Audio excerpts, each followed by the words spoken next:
Hi guys, wala lang, maghugas lang ako ng pinggan. Gusto ko lang may kakwentuhan. So, dito muna kayo. Yan ang mga huhugasan natin. Okay. So, kamusta naman?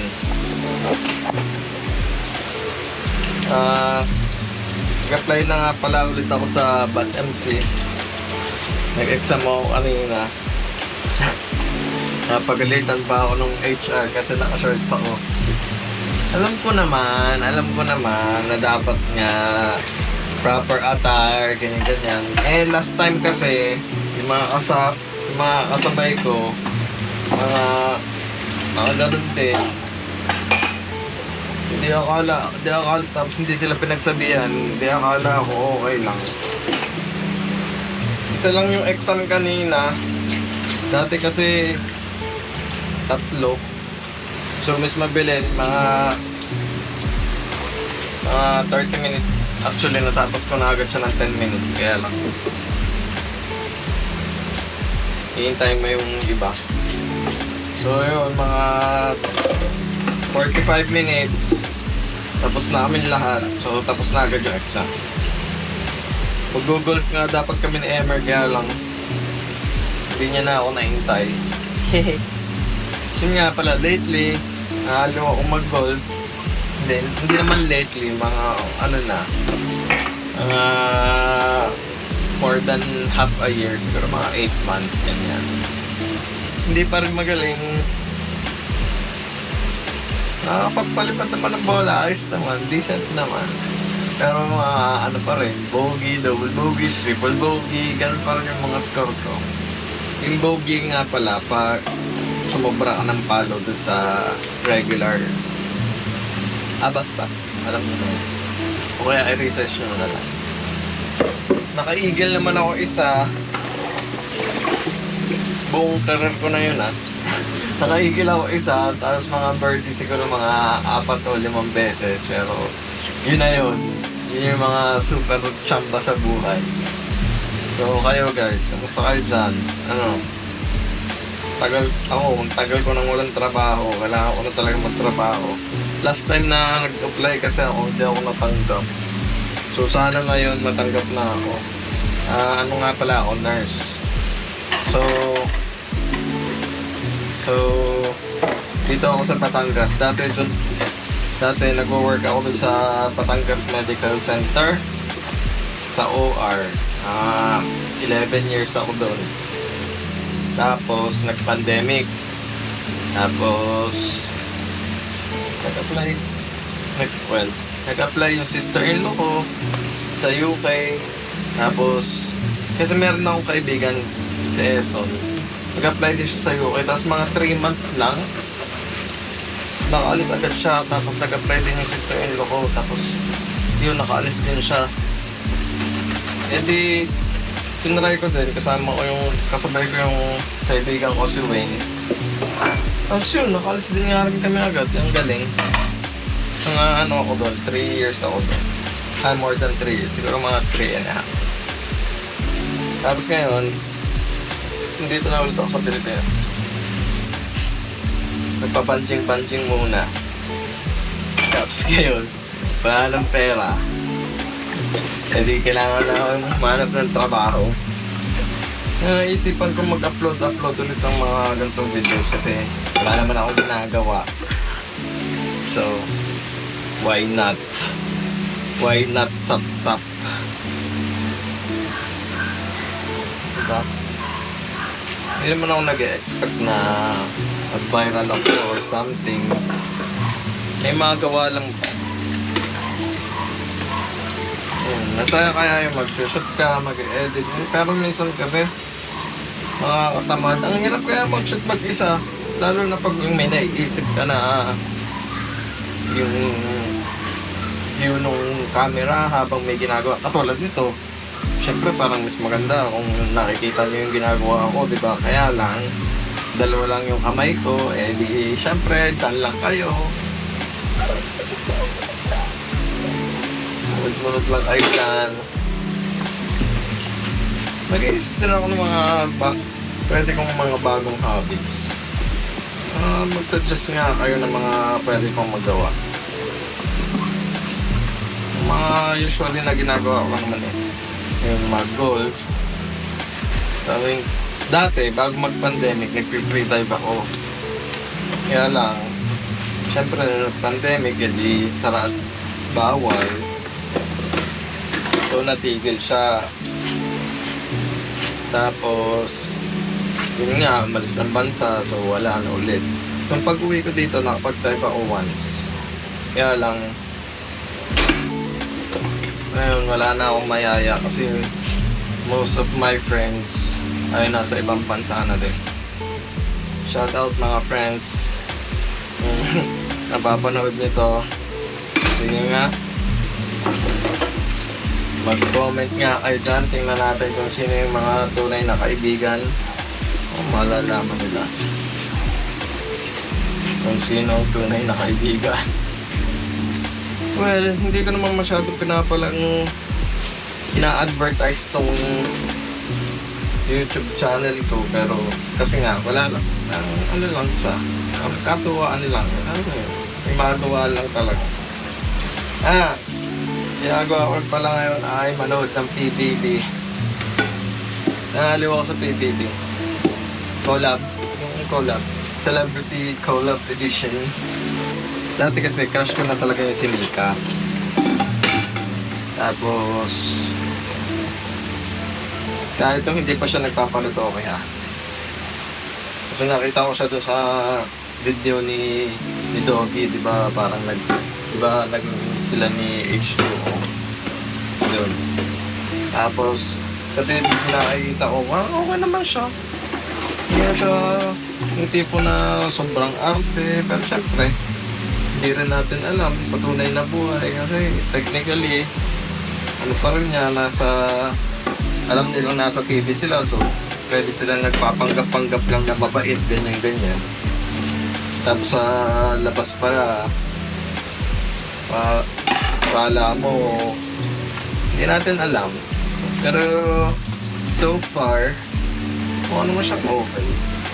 Pero guys, yung mga nagugustuhan nyo doon sa PBB, nanonood kayo, feeling ko naman kamag-anak ko, mga kanood nito, mga kamag-anak. Yung nanay ko, siyang gusto mo sa PBB, Mother Dear, tsaka si Father Dear. Hindi pala nanonood ng PBB si Father Dear. Okay, mga background. Well, ako nga pala ay 39 years old. Actually, magpo-40 na ako sa 26. Birth month ko ngayon, May.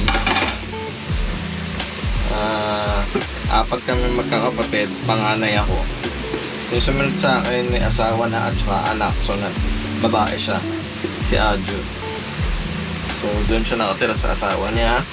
Ang sumunod ay si Joy, babae. Mag-work siya sa BGC. Tapos ang bunso namin, si John, as in Jan, kasi January siya pinanganak.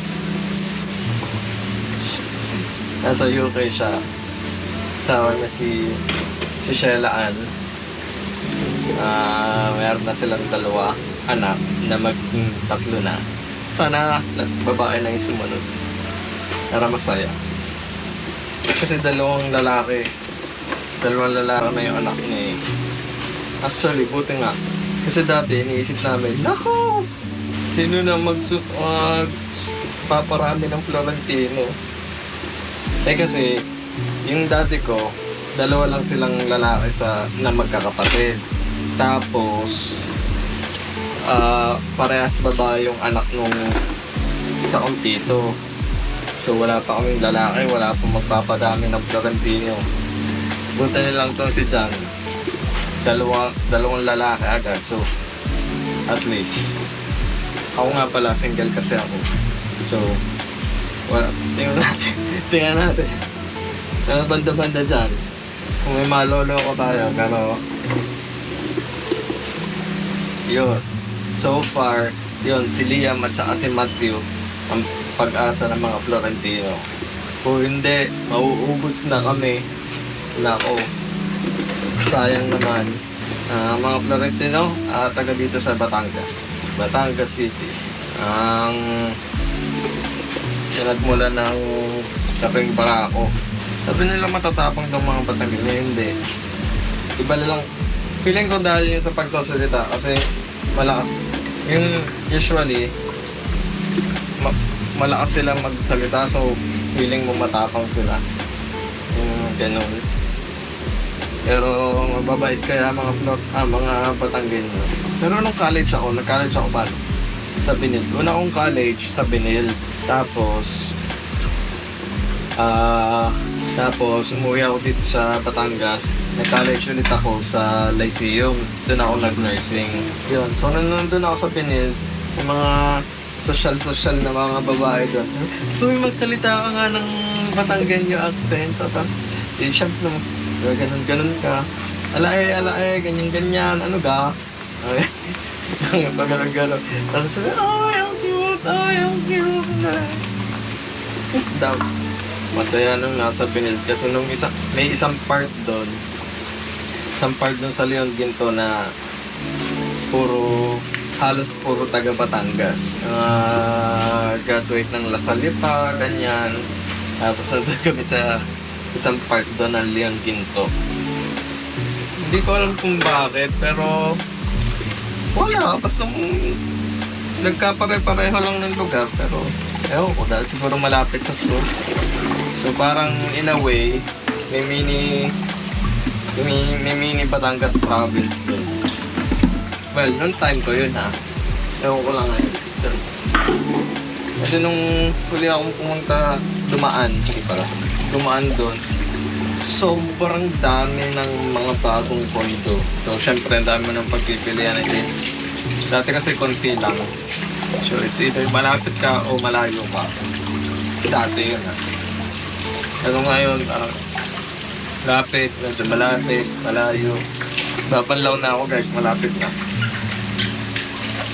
Salamat sa pagsama-saan sa paghugas ng pinggan at pinaglutuan. Lakas kami yaya ngayon. Umuwi siya ng probinsya niya nung Holy Week. Holy Week pa yun. Tapos nagkasakit daw. Hindi pa siya bumabalik. Ewan ko pero yung mga yaya dati, mga kapanahonan ko, well, pinanganak ako mga 85. So may yaya na ako simula nung bata. Simula nung bata hanggang sa makagraduate ata ako ng high school.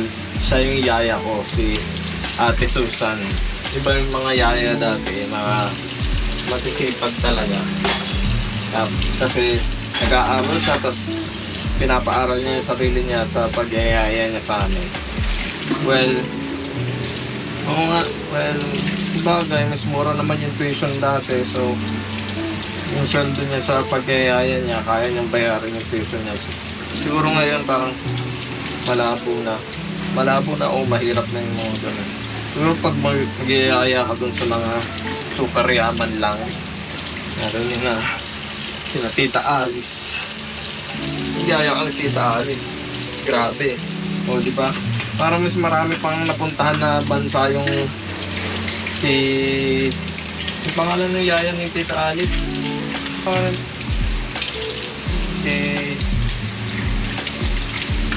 basta yun.